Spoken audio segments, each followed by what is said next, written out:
Alright, we are back for round 1 on the draw with a perfectly acceptable hand.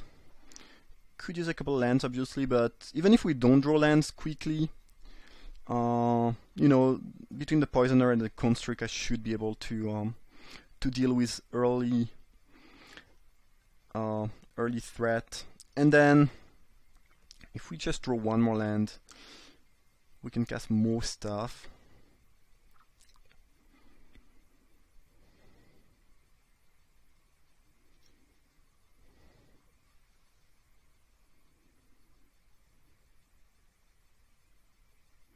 Ooh, Gearhulk, alright, not bad. Not really castable right now, but hopefully we'll get there. Eager Construct is gonna be helping us, reaching the lands we want, which is nice. Unless they play something quite specific, I'm extremely likely to play Construct first, also because it can attack for more, which is relevant. And again, Poisoner is more of a defensive creature. I think my deck should match up fairly well against white-green. Well, no, it depends. It might be wrong to say that, because if it's white-green with some pretty big creature, I might have trouble. So that might not be true. But in general, having some good removal is nice against green-white. I'm just gonna bottom that. I already have 2 removal to kill small creatures, and again I just want lands. I happen to put a card on bottom 2, alright.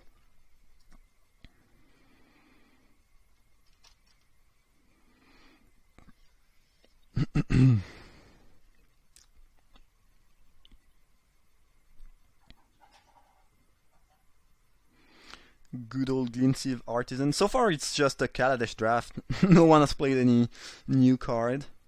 We drew a 3rd land, which is nice. I think I'm gonna attack. If they don't block, great.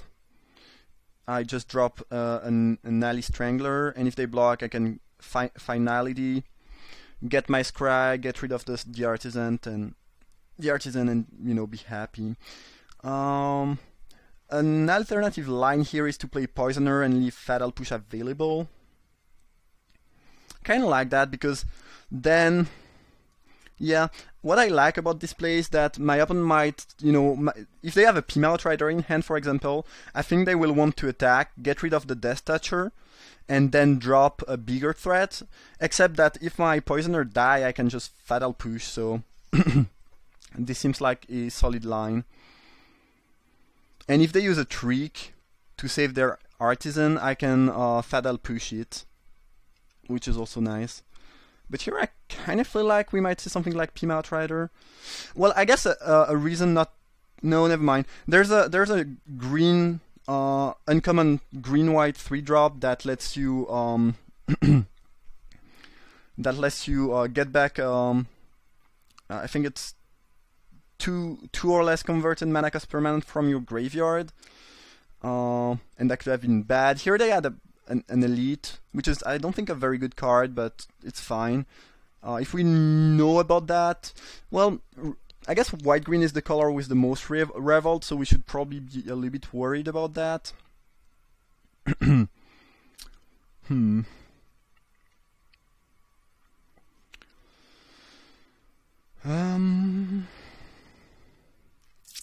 What's the move here? I think I'm fine attacking. If they block, I'm fine trading. They did not block, alright. I'm probably gonna drop Strangler and leave Fatal Push available. But yeah, maybe I should not block and just try to raise them, because again, Revolt is something more important in white-green. Bendar, alright. Fine. When does this trigger? Upkeep. I think I'm just gonna kill the Bendar end of turn.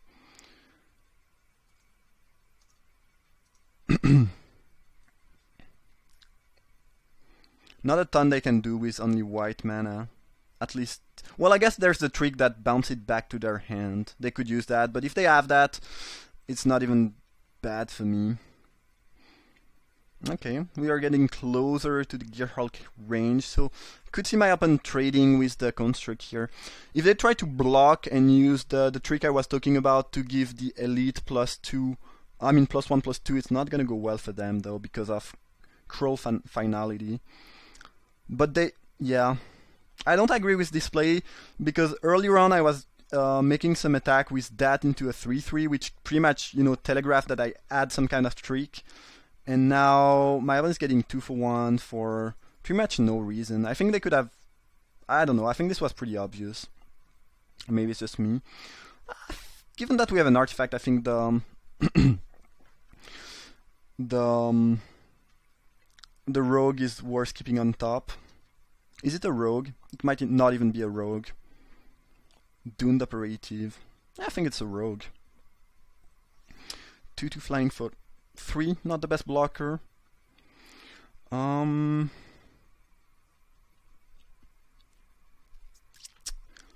is a rogue, by the way. I'm not. Well, in general, I'm getting pretty close to the Gearhulk range, which means I'll have an artifact around. So even though I have the operative, I think I'm gonna attack. Also because they might not. I mean, I think they are pretty likely to block, but in general, trading a 2/2 for a 2/2 flying is a good trade. Now, since I have the operative, I could see keeping the construct, but here, they just did not take the trade, which I can understand since their creature is better, and gets to attack through my board at least before I play the Hornet.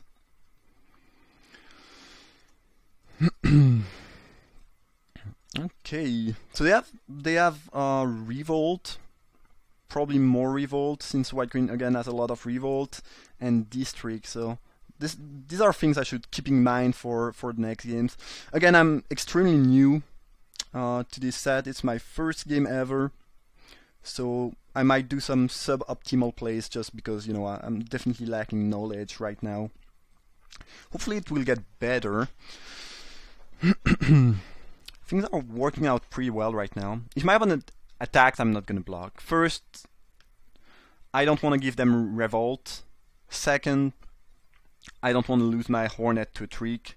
Third, I'm winning that race really easily. So if they want to race, I'll let that happen basically.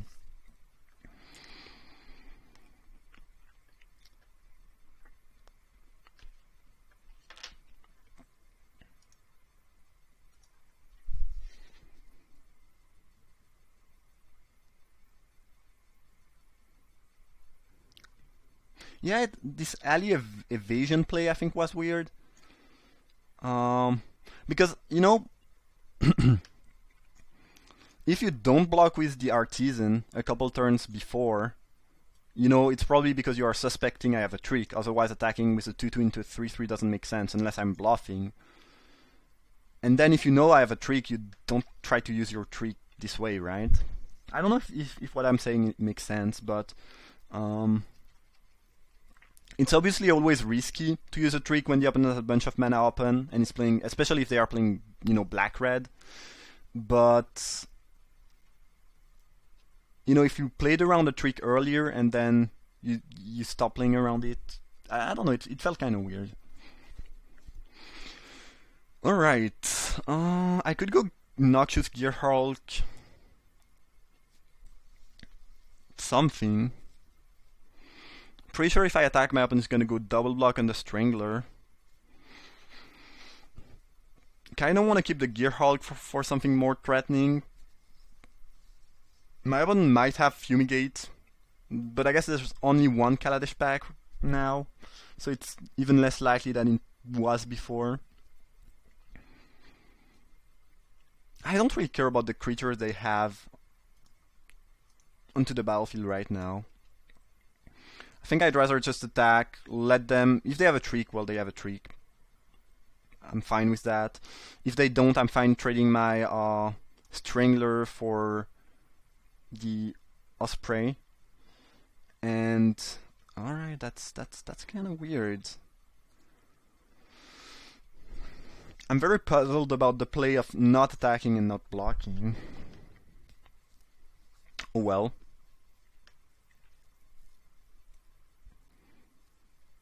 Again, if it's not clear, I'm not trying to, to be mean or anything. I'm just looking at the plays, and sometimes I make bad plays. Like I think when I let them get Revolt a couple turns earlier, when they attack with the Artisan, it might have been wrong to do so. But I was, trading a 1/1 for a 3/3, so it seemed fine.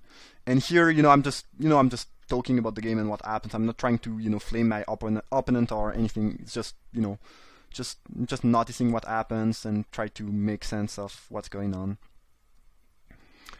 Ooh, sweet trick. So that's the card I was talking about before. Now they get to get back, I guess, the countless gear thing. Yeah, that's fine. That's a cool trick. And it's triggered too. That's nice. That's nice. All right, that's pretty cool. I don't think we really want to Gear Hulk something here. Again, I'd rather keep that for something threatening. And here I can attack, put them down to 4, and play another flyer, and then they are dead unless they put a blocker in front of us. Do I want to trade my Strangler for the Rallier? I don't really think so. Keeping this back also means they cannot attack with these two things, so it's probably relevant. And again, I think we just want to drop the flyer. And here, if they go land and something like, the Griffin, the 3/4 flying for 5, I can just blow it up with the Gear Hulk and win. But I don't see any reason to kill any of these creatures. Especially, if I go Gear Hulk, kill the Rallier, they can still double block the Strangler, so it's not that great.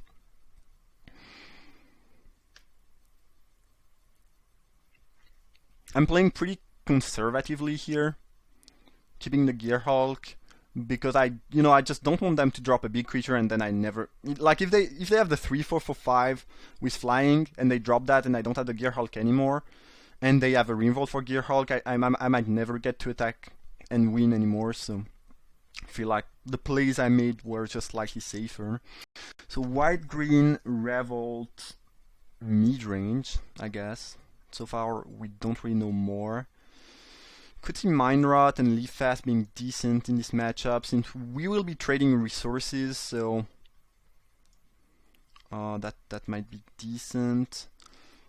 So they have one way to produce servos, I guess, which might make the Prowler decent. I haven't seen a ton of 1 toughness creature yet, though, and white green usually tends to have larger creature than other color, like black red often has a lot of 1 toughness creature, black green not so much, so I'm not thrilled about the Prowler right now. I think they are aggressive enough where Wheeler Maker is not the best option. Yeah, Mind Rot and Leaf Fast could be decent. Not sure what I would cut for these though. I'm probably just gonna keep the deck the way it is and pass and just submit. Something important to think about is that since they have a decent amount of Revolt, I want to use my Revolt during my turn, because if I use a Revolt during their turn and they get the Revolt trigger, it's not really good. There's a couple. They might have a couple of instant speed Revolt card, in which case it doesn't matter. But in general, I'd rather try to kill things during my turn. Something interesting that I'm thinking about right now is that Revolt is probably a better ability on the draw, because on the draw you will, when you're, I will continue to say what I'm saying in a couple seconds. I just have to think about this. Card is very good. We can't really cast it right. I think I'm gonna keep it on top though. This seems like a really solid card in this matchup. But yeah, what I was trying to say is that if you are the aggressor and if you are attacking with your creatures, then you will very often. No, never mind. No, actually, no. It's the opposite. When you are attacking, you can trigger Revolt more easily than when you are not. Because if you are playing defensively, Revolt will trigger during your opponent's turn. So the more offensive my opponent gets, the better Revolt is going to be. But I think I mentioned something similar during the draft, so yeah. I should probably not. Yeah, that was not very interesting, I guess. I think since I have Reprisal, I kind of want to drop Construct, try to hit my land, and hopefully get a 2-for-1 next turn. That card would be good on that board, and I can cast it. I have a 5-drop though, I have a double black card, I have a 4-drop. I think, even though it's pretty good, I want to make sure I hit my lands. So I will put that on bottom, I opponent put the card on top. And if they attack, I'm gonna take it, just because, first because of Revolt, second because of, the fact that if I draw a land, I want to get my 2-for-1 with Reprisal. And, obviously if they attack and, they have the 3-2 they showed last game, I get destroyed because they get back a 2-2 and a 1-1 in the process. Alright, we missed the land drop, which is bad.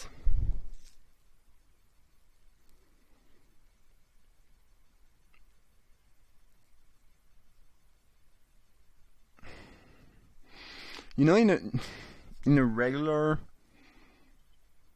game, you just want to drop Poisoner and trade here during their turn if they attack. But because of Revolt, I kind of want to Cruel Finality right now and get rid of things during my own turn. If I do that, I can pretty much take 5 though. And then I can Reprisal Decent the token produced by the Herder. Being stuck on land sucks.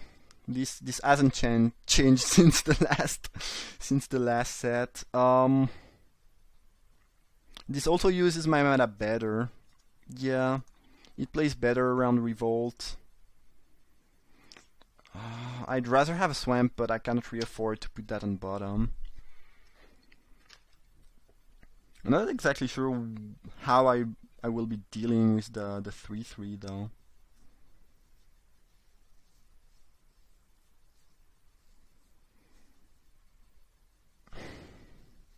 Here I go down to 9.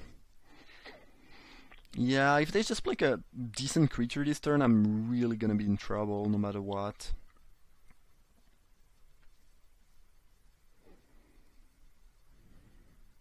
Best case scenario, they just play a random 2 toughness creature. Maybe I should not be playing around Revolt that match. I don't know. Pima Outrider is bad news. It's definitely bad news bear. Alright, so I guess we go Reprisal, Decent, that. And next turn we'll have to block the servo. We can't really afford to take the damage. Yeah.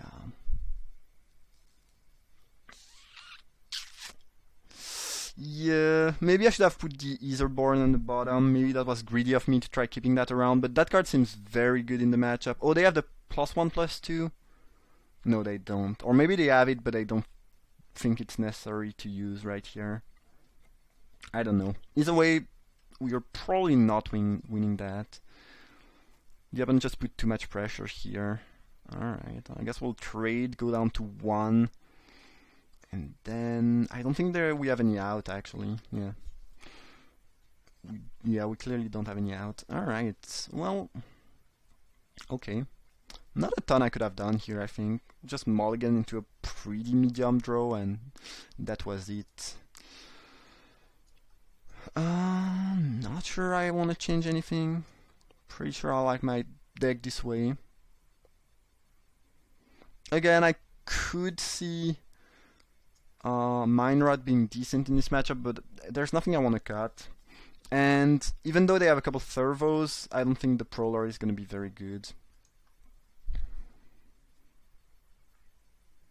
So yeah, let's try it again. Alright, I can keep that. Hopefully I can put a land on the bottom with Construct, because I probably don't want more. And hopefully at some point I can get my double black for my double black cards that I might draw. Yep, and molly to 6 and put a card on the bottom, which is decent news for us, not gonna lie.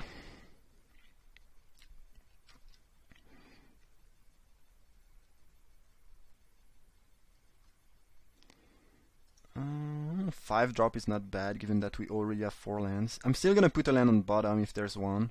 If it's a swamp, no, well, I guess this is a clear keep on top. Paya's Revolution, Chandra's Revolution is seems pretty busted. If you're beating down and the opponent is behind, that card seems like a beating. Like potentially, killing their blocker and make them unable to play their next card is just gross. I could see games really going poorly for someone who gets Chandra's Revolution. Guess we'll see a Cub. Alright. That's no joke. I'm gonna be down. I have the Poisoner in the back to block. Cub is pretty much the best 2-drop you can play with in this set, though.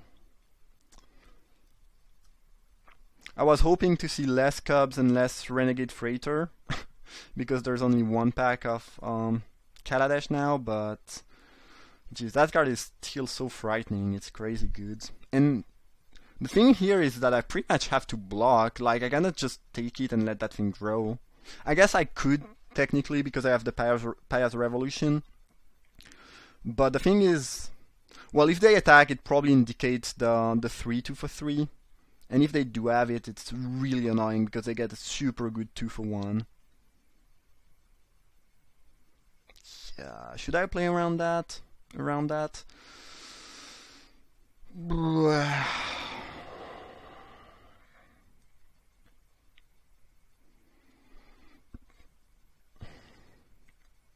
Yeah, I think I will play around that.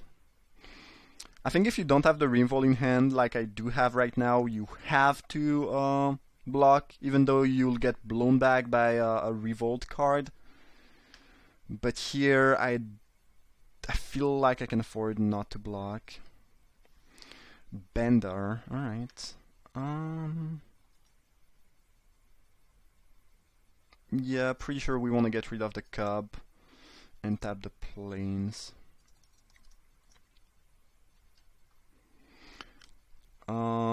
I guess I could have bounced it back to your hand, which would be good.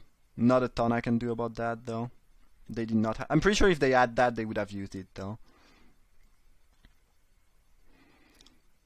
Because then you can...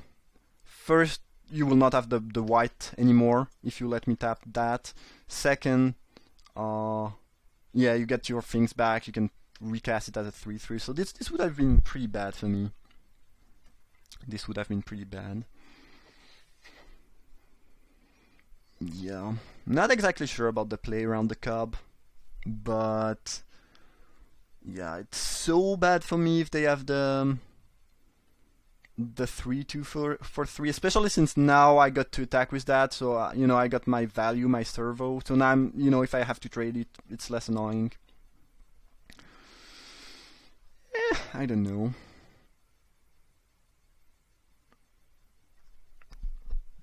Revolt is pretty interesting mechanic for the limited environment, though, because it will really reward players who know what can happen, what type of deck will have Revolt, when they will have it, when it's likely that they have it. And you can also use it as a bluff tool. Like, if you know you are playing against someone decent, and you know they might play around Revolt, you might, act as you had a Revolt card in hand, play a bit more aggressively than you would otherwise, and they might not block, thinking about that when you just did have nothing. Definitely not blocking here. I have no reason to block, but I kind of doubt they will be attacking. My opponent might just be a little bit mana screwed by the Chandra's Revolution. Might be the case, and they conceded. They had enough. All right, well. This game was definitely not over, but I guess they mulliganed to 6, and then they still managed to have 3 different colors on turn 3, and cast one of the best 2-drop in the set and another good 2-drop. So it was not even that bad. We got there, though. Yeah, that was interesting. A good introduction to Revolt and how you should or maybe should not play around it from time to time.